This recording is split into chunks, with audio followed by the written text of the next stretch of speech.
the biggest threat to America isn't in the Middle East. I really don't believe. I think the biggest threat to America is income inequality. Yeah. And we've got that in spades right now, and it's just not healthy. Yeah. It's not healthy for the nation. And, he's making that a central issue. I think we're aligned on that a lot. We're aligned with Bernie on a lot of things. Yeah. Leave your bromance at the door. It's time for Carl and Mike.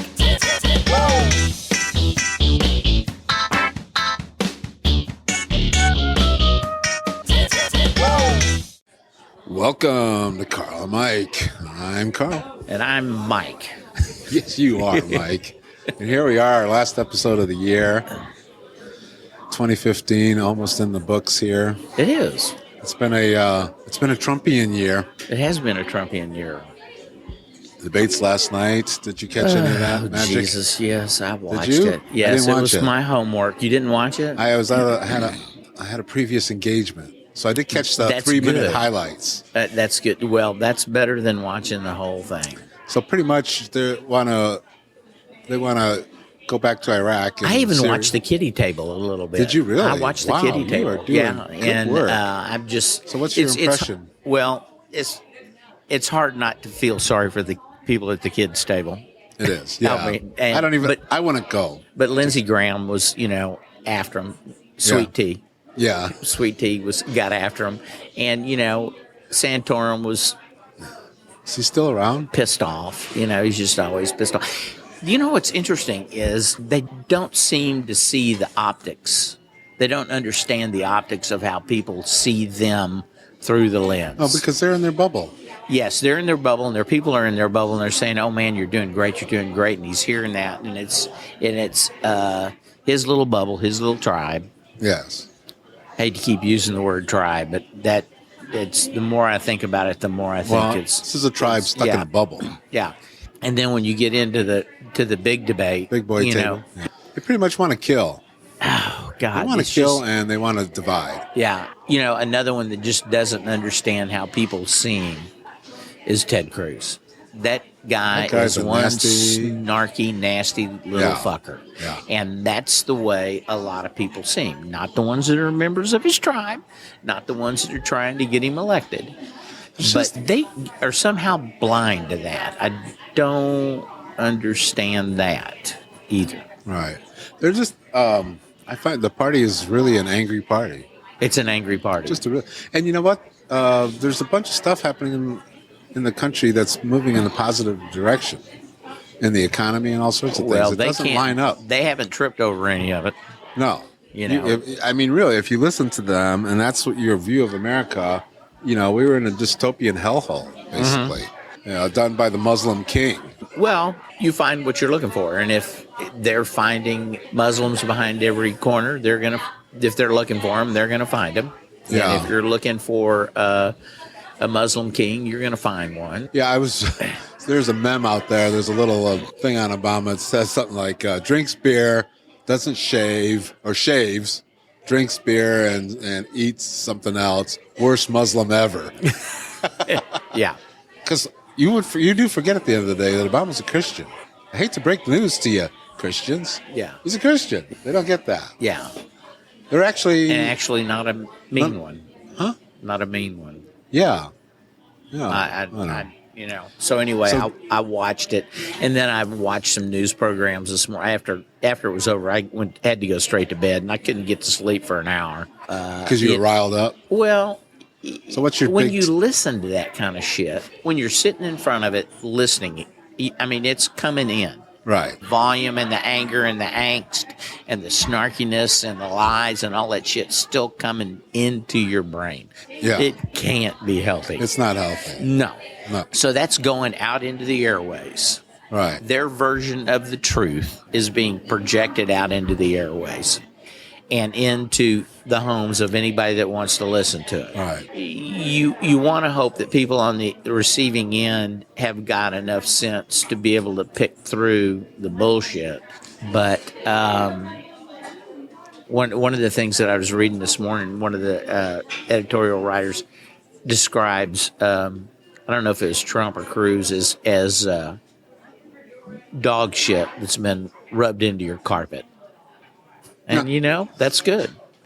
You think about your brain and how it absorbs shit, and it just keeps mashing it in, and it's there, and I wonder how you get that stuff out. The Democrats, Hillary and Bernie and everybody are doing exactly what they should do. Yeah. Sit back and shut up and just let them bury themselves. And every time they talk, another light comes on for those that are looking as to what they truly believe and think. And or it's a light about a lie that they said, or it's, so it's, but you have to pay attention. You have to watch this stuff to catch it. Either that or you have to rely on video highlights on the various news programs. And, oh, man, it's just... And it seems, the things that I've looked at since, it seems as if Trump has weathered the Muslim storm. Did they didn't really get... Did it get touched on? Did they go... I mean, the guy said ban all Muslims from coming in the country. Yeah, I think in that part of the world, they're starting to disconnect from him financially. Right. No, but I'm saying in the debate, it seemed like that's like... We're moving on. Yeah. He's the front runner, and that's just another storm that's passed. It's a storm that's passed. So did Kasich, or I didn't see the debate, did Kasich or anyone go after him on this Muslim thing? Oh, yeah. No, they went after him hard. During the debate? I tell you who really went after him was Sweet Tea. Sweet Tea tore into him about that and said this is not a religion. He praised all the Muslims who are actually members of the armed forces. All those. And and he said, this is not a war against Islam. You know what Trump has done, though? So I hear now that the Republicans are saying, they're not doing the Muslim thing, but they're saying basically nobody from Syria gets in, nobody from these certain Muslim countries get in. So they're not saying no Muslims, they're just saying they're picking it by countries. Well, did they put Saudi Arabia on there? Probably not. Yeah, why is Saudi Arabia keep getting a pass? They get a pass. They've got pictures. They've got pictures. Yeah, they have to. Yeah, they have. There's a deep file of bullshit there that the powers that be don't want released, so they're going to let the. So what do they got? Everybody from Saudis, the sheiks, come Tricky on in. Dick Come to, on in. Yeah. Oh, George W. naked with a bunch of goats. Goats. Yeah, I don't know. They must have some hell of a pictures. Yeah. They continue to get it. Seriously, think about this. 9/11, all of them Saudis. Yeah. This woman, San Bernardino, Saudi. I mean. Yeah. But you can't. How is Saudi not? We're not trying to paint all Saudis as this. But what we're saying is, where's the indignation against them that should be greater than what they have against Syrians? And it's just everybody's so afraid. After 9/11, did the president not say, Saudi Arabia, you got a problem internally, and you need to clean it up, or we're going to clean it up for you? Because what we see as a problem, they just see as a way of life. I know. That's just okay. Isn't it? Yeah. It is so complex over there. It is. And everybody's trying to get a simple answer to it. Yes. Carpet bomb them, do this, do that, and it's like if the article I read in New York Times where these two women who had gotten out of Syria, but they stayed for a while and they were married to ISIS guys. Well, all the soldiers, they don't go to barracks. There's not a barracks full of these guys that you can do. Every one of them are married off. Right. And so they're in somebody else's house. Right. Yeah, and they're living with a woman and maybe some kids. And that's the way it is there. Yeah. And they get up the next day and go to a job. Or they go at night, at some point they may go. You get a knock on the door and go, he's got 72 virgins now because he went and blew himself up. And you go, well, okay, now what? And they give you another one. There might be forced marriages too. Oh no, a lot of them are forced marriages. Or there, in one case, this woman was saying, I went on and married somebody not because I wanted to, but because I wanted to provide some safety for my family. Right. And by doing this, she provided safety for her family. And so, so if you're going to carpet bomb that city, which you can't, you're going to being asked to be done. Yeah, then you're going to kill a bunch of innocents. Yeah, you're going to kill a bunch of innocents. So you can't do that. And so the idea of carpet bombing is a concept. It's a method that was done when you had a lot of big armies marching in a general direction. It's like Cruz said, well, it worked in the first Gulf War. Well, of course it did, because Saddam Hussein was sending all these people, these convoys of army in, and you could identify them, and you could take care of them. Let me play a scenario for you. Yeah. Tell me what you think. How do you think the world would react? Because I just read Putin, brought a nuclear submarine nearby or whatever, within striking distance. Yeah. So let's say Putin nuked that city.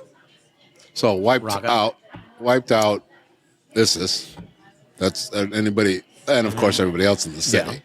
What do you think the world reaction would be? I think they would go, "Oh, nuclear bomb, shouldn't be using that," and they go, "Oh, all these people are killed," but then I think in the back rooms there'd be a lot of champagne being popped. Do you? Oh yeah.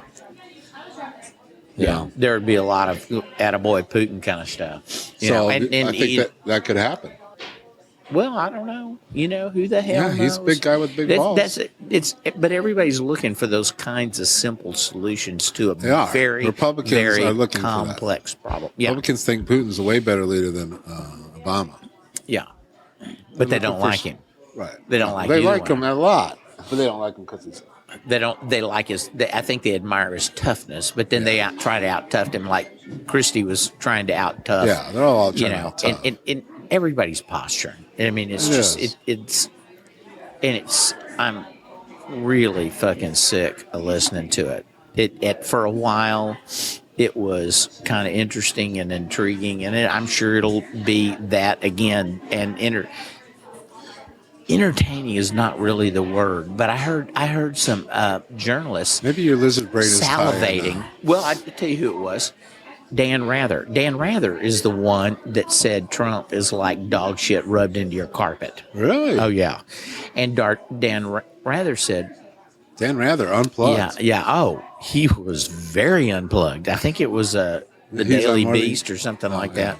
And it was just this morning I read it. And he was saying one of the worst things that could happen for the Republicans, or maybe the best... I think the best. ...is to have a brokered convention, because it is an ultimate reality show, and the ratings for that would be through the roof. Absolutely. So as the lead up to it, the 4 days that they're going on, would actually be spectacular if they can stage manage it in such a way that they pull somebody in from nowhere to be the savior. Here he is, Rodney Ryan, somebody said, is what the establishment would try to do. We need to get Albert Speer or whatever to stage manage this stuff. We need to get the Nazi guys to stage manage this stuff. But just have this big thing, and then the media would go, and then the media would go completely apeshit. He said all the Republican and news channels would just go completely berserk.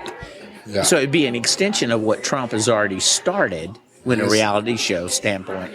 I think the only way that happens is if Trump is the leader in delegates, but doesn't have enough to secure the nomination. Pass the first vote. Right. The first vote, you got to vote for who you're supposed to vote for. So he's there, but not enough, right? Right. And then they try to get behind the second place candidate, probably, or the establishment candidate, and Trump's going to blow a fuse on that. Yeah. And well, he won't be the only one that'll blow a fuse. Yeah. Carson will probably blow a fuse, maybe, and or Carson and Trump will get together, or Cruz and Trump will get together. I still think Trump and Cruz 2016. I think you may be right. After last night, they were really not. They were dancing around each other, complimenting each other, and they were standing right next to each other. And I'm looking at that, and I'm going, "Yeah, I could see that. Yeah. I could see that." Because what Cruz does, Cruz pulls to Trump that evangelical vote, right? And Trump solidly got the redneck cracker some bitches. Yeah, redneck cracker some bitches meets evangelicals. Mm-hmm. Party of the stupid reigns. The thing that would drive the broker convention is if the Republicans feel they're going to get slaughtered, they're going to worry about the House and the Senate. So they're going to worry about the down races. The people are just going to go into the voting booth and go Democratic across the board. Well, and you know what? That's why they dumped Trump. They don't care about losing the presidency. They care about losing the House and the Senate. Well, okay, let's run this. What if they really don't care about whether they win the presidency? What they're trying to do is drive people to the polls. Is that what you're saying? Yep. To get more Tea Party or more just more Senate, Congress, violently conservative people in there. Yeah, and he's a threat to that. Well, because what they realize is Cruz isn't really as a threat to that. I think there's really no power. Is there really any power left with the presidency? Yeah, he can do a lot of executive actions. Yeah, but with a solid Republican Senate and Congress, then they can work. They control what goes they can to undermine the president. Executive actions. Yeah. They can refuse to fund them. They can do all kinds of things. So my question, I'll ask it again: Is there really any power left in the presidency? Yes, because the president can do executive actions. There's a lot more power now than there ever was in the presidency, I think.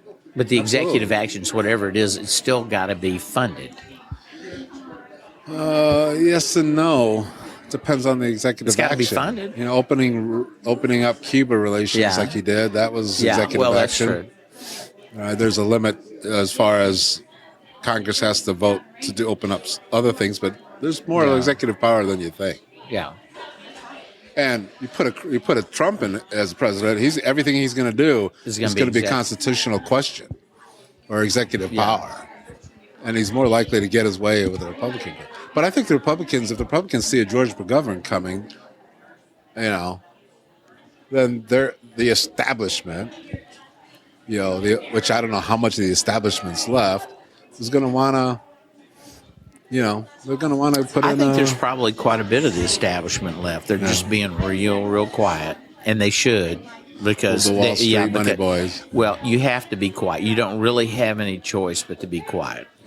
But I also heard, Joe in the Morning the other day was talking to Republicans and family members and stuff like that, and he's hearing people say, "I'll vote for Hillary before I'll vote for these guys." Oh, there's a lot more.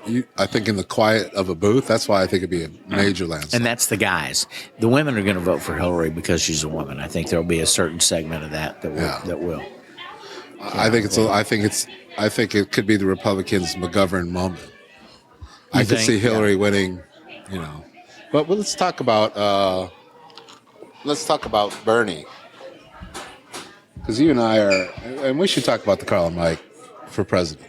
We've been exploring all through 2015. Yeah, and the response back has been no. This has been underwhelming. Don't do it. Has been the response. So you're saying it's time to pull the plug? I'm saying, let's drain this swamp. Here's the problem Carl and Mike have. Our ideas are solid, but the campaign itself out there is crazy land. I mean, Trump trumped everything. We were supposed to be the comic relief. No, and the campaign is the comic relief. Yeah, the campaign is the comic relief. Yeah. Right. But there's no place for the we can't blame our lack of success totally on Trump. No.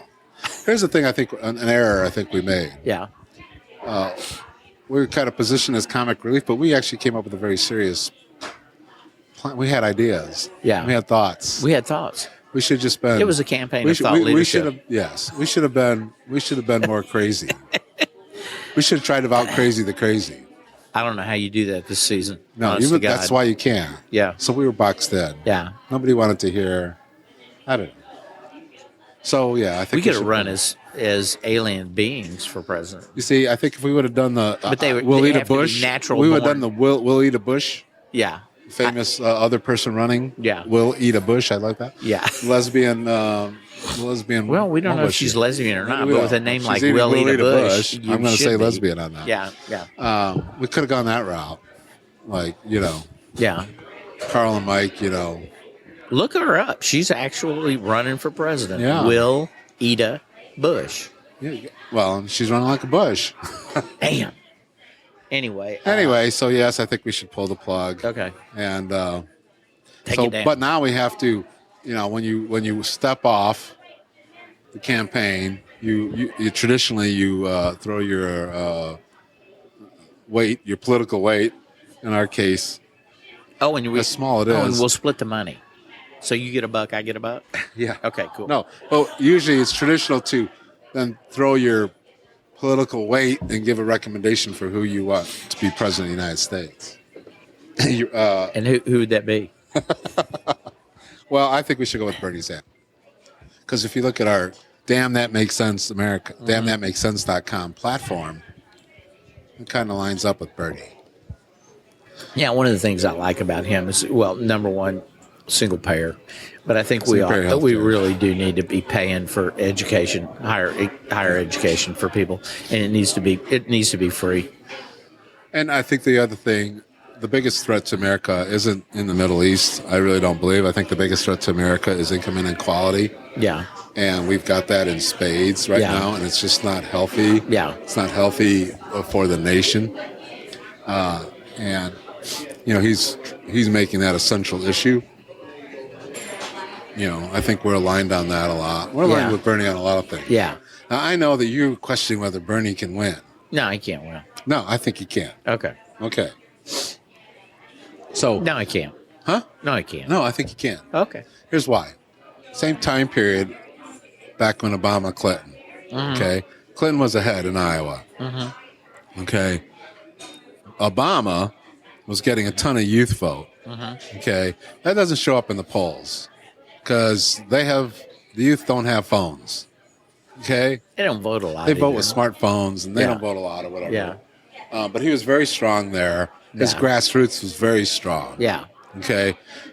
And that doesn't get measured very well by a poll. Yeah. So Hillary ended up coming in, if I recall, didn't Hillary come in third place in Iowa? I don't know. You're going back to 2007? Yes. I don't remember. She didn't do well. Obama won. Right? Jesus, that's how many years ago? That's a lot. Bernie's got the same kind of thing. Yeah. I think he's going to show, he's already leading in New Hampshire. Mm-hmm. And he has a chance to win Iowa. He really does. Because Iowa's all about caucusing, and I know this. I've caucused. Okay, so caucus, you get in a room there, and you've got your little camps, and everybody kind of, the big players see who each other is, then the other ones kind of gravitate with the other little O'Malley people and try to bring it together. So you're saying he's big with the tree tappers? I'm saying Bernie's got that grassroots thing that Obama had, and if he plays the Obama handbook, which he should, okay, it's the same thing that happened with Clinton the last time. Yeah. Second, so if Bernie wins Iowa and New Hampshire, all of a sudden he can get a lot more media attention than he's been getting. Yeah. And the narrative has changed. Yeah. Now Clinton's going to cream him in all the red states. Probably. But Bernie can win the blue states, and there's more blue states than red states, as we've seen with Obama. Yeah. That's number one. Number two, Western Washington University, which has correctly predicted every president since 1975, says Bernie Sanders is going to win this thing. Really? Yeah. I'm going with Well, this may be the first time that they've been wrong since 75. So why can't Bernie win? When Obama won, why can't Bernie win? He just doesn't have the charisma. He doesn't have enough charisma. He does not have the charisma. Doesn't wear well? It doesn't have. He doesn't have the fact that he's black, which drove the blacks to the polls. I mean, they just went nuts, rightfully so. And I think that also takes it helps probably drive a lot of other minorities to the polls saying, look, it looks like it's getting ready to break open for somebody else. I don't know. I think there were probably, and you got to think about who he ran against. He was running against McCain and Palin. I mean, Palin was Bernie Sanders shows that he can win. He beats any Republican currently in national polling. It's like I said, you could run a chimp and beat anybody. I think Bernie could beat Clinton. Bernie beats the Republicans. Here's where I really think Sanders could just tear it wide open. And I'm hoping that this is what he did. He cut a deal with Elizabeth Warren. Yeah. To be vice president? To be vice president. He goes in for one term, and then she's in for 8. So that's his thing? He says, look, I'm 70-something years old. How old is Bernie? Because the women vote will still be there with Elizabeth. That's a good plan. So Bernie says, in fact, there'll be more women with Elizabeth because she doesn't have the baggage that Hillary's got. Look, Bernie says, look, I'm 70-something years old. I'm going to run for one term. Elizabeth is going to be my successor. Yeah. I would. She goes for it. I would love that. I would. Absolutely. You say then he wins it. So why didn't Bernie declare his vice president now? It's too early.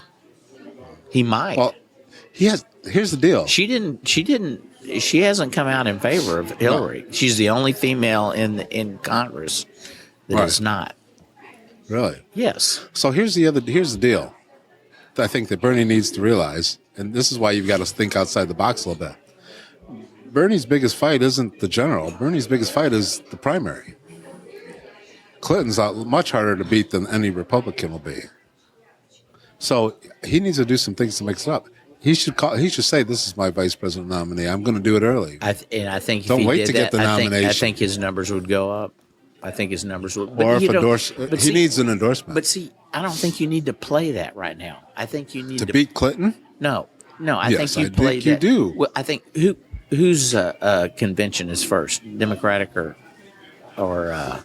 you see, this is where we need our producer. Yeah, he'd be on a little iPad right now. That son of a bitch is on vacation already, isn't he? Yeah, we really need to hire a producer. We need to hire a producer. No, we need a producer to work for free. Us in our ear. No, we need a producer for free is what we need. Yeah. I don't know which one. I'm going to say I think the Republicans are. But I think that there needs to be some less. There's so much noise and so much media attention being driven to Republicans right now because of just all the outrageous shit that's going on. Basically. That if he did something with her, now it might get lost in it. There's going to have that's a real delicate balance. When do you do that?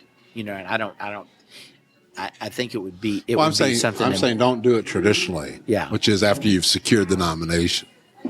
Which would force her to come in early, and she was going to go in with Castro. Nobody's ever picked the vice president beforehand. I know. Even if he didn't pick the vice president, he needs the on stage with Elizabeth Warren holding hands, going, "Victory can be ours." Yeah. Oh yeah. I think. And Elizabeth Warren's probably kind of like you, in that she's not going to endorse Bernie unless she can prove that he's got a real legitimate shot to win. So he needs to win. He wins. All right, let me give you this path to victory. He wins Iowa. You're really, really pushing for Bernie. I think that's good. I'm not. Yes, I think Bernie is the best choice. I'm pushing that he can win because your belief system is typical of America's. Yeah. Yeah, Bernie. I like a lot of his ideas, but he can't win. Yeah. Okay. Right. I'm pushing the narrative. I'm pushing against the narrative. You're showing you a path. Yeah. And I think campaign needs to do that. Right now, Bernie's campaign is complaining about not getting enough media attention. I don't think anybody's getting it. I think it's almost impossible getting media attention. But they're kind of making it like a media conspiracy. They're not getting the attention because Donald Trump owns the airwaves right now. Yeah. Bernie wins, has to develop that ground rules, calls Obama on the quiet phone and says, give me the database here. Wins Iowa. Wins New Hampshire, changes the narrative, and then before Super Tuesday, Elizabeth Warren comes on the stage with Bernie, like Ted Kennedy did with Obama. Remember that moment? That changed it because there was a lot of Obama can't win. His name's Barack Hussein Obama, and he's black. He ain't going to win.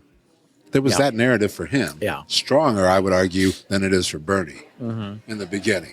Clinton had a 20-point lead. Obama can't win this thing. Yeah. But to me, the pivotal moment that changed it, though Iowa was a biggie because it showed a white state could vote for a black guy. That was a biggie.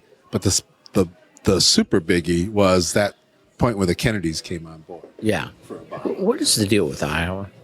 What is what is it? For Barack Obama. I know, but you're getting ready to vote for Ted's numbers are up in Iowa. Who won on the Republican side in Iowa in the last 3 conventions? I don't know. See, you don't know. Let me give you.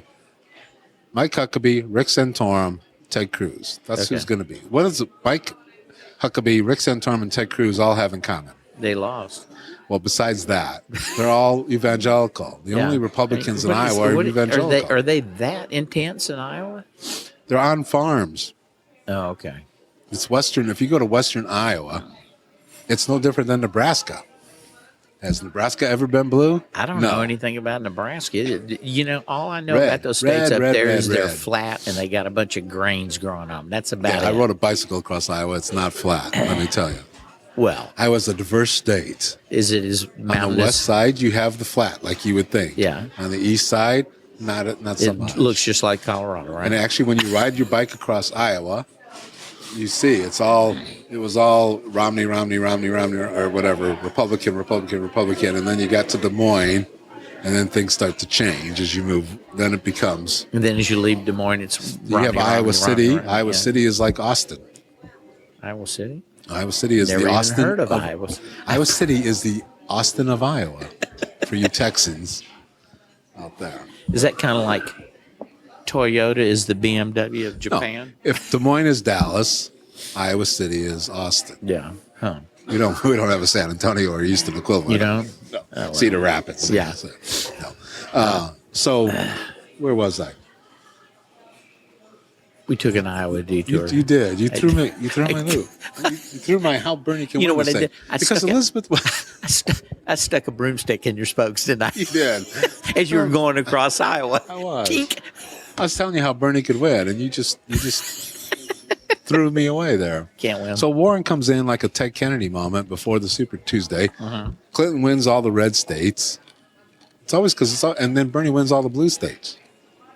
And Bernie wins it in a squeaker. Okay. It's a squeaker. And she's upset, and Bill's upset, and other people are upset. Yeah.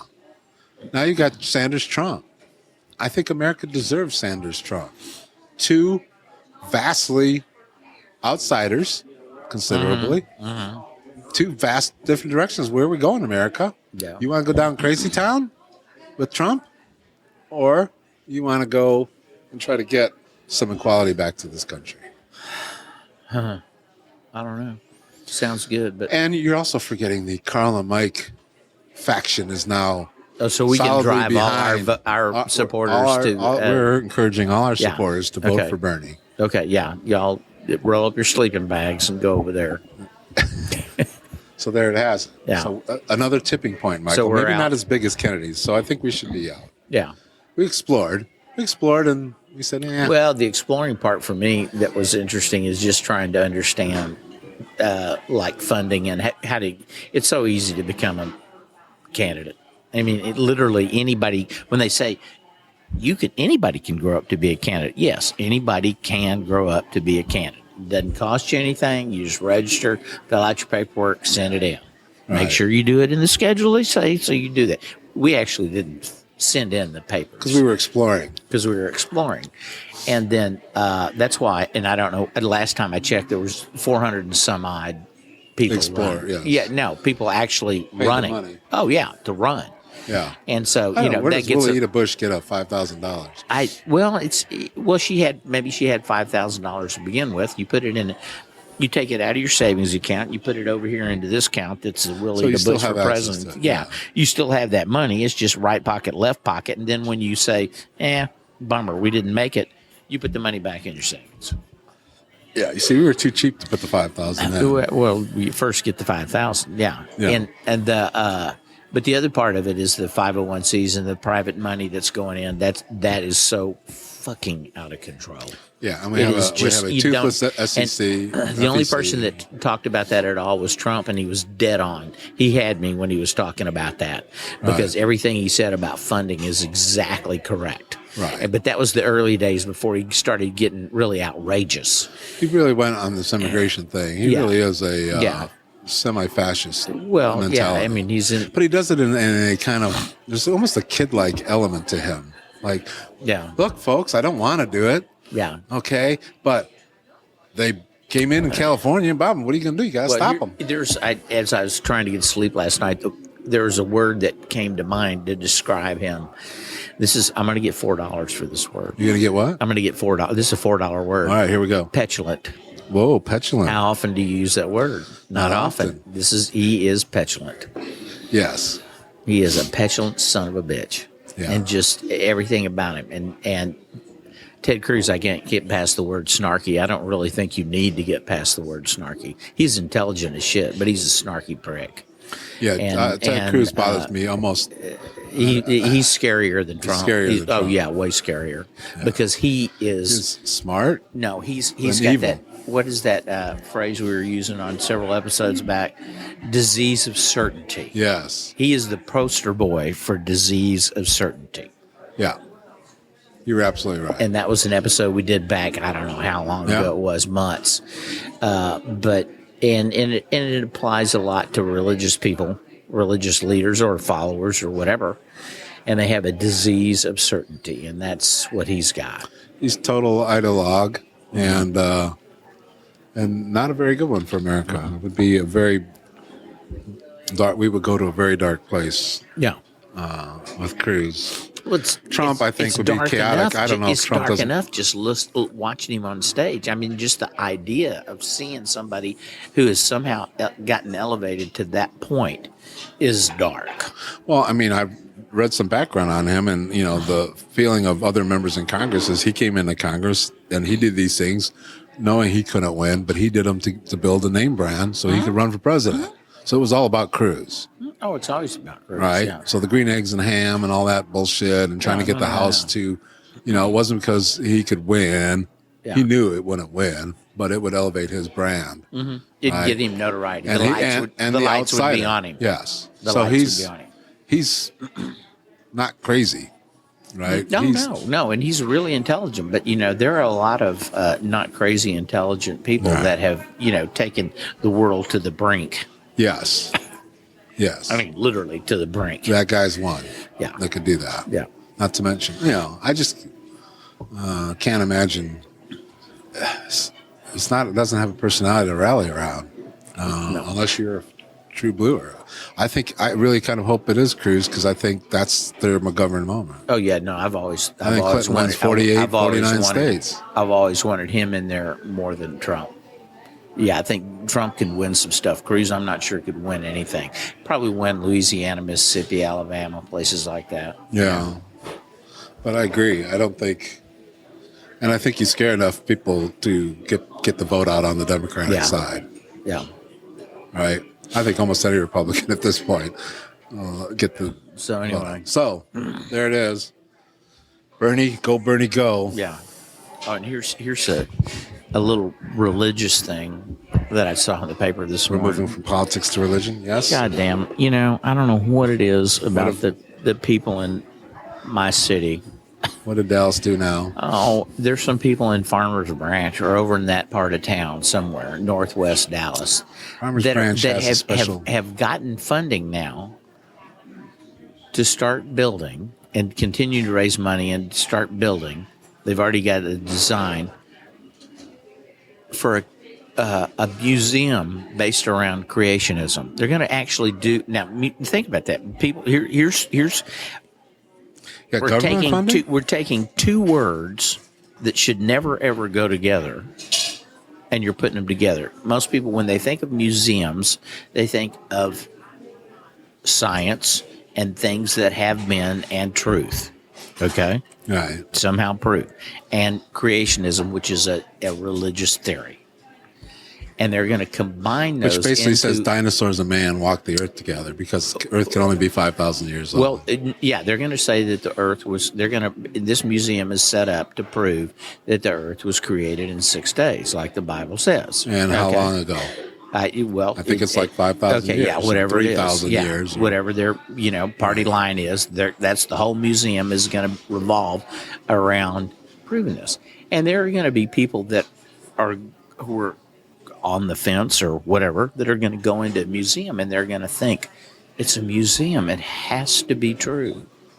They're going to confuse this museum with the Smithsonian, with the natural history. No, they are. It's they a start way. busing kids over there. It's a way. Oh, they'll bus them. The church schools, church schools, and the charter schools, and the homeschoolers. They'll go over there in droves. Are you kidding me? And so, what this does is that elevates that theory even more. It elevates the lie and legitimizes the lie with a cloak of a museum. Shouldn't even be able to use the word museum in a situation like that. I think there's got museums of all sorts of crazy shit all over America. Yeah. They have like a museum of Elvis Presley. They have museums of all sorts. Yeah, but they're not saying Elvis built the world. He may be the king of rock and roll, but they're not saying he's the one that,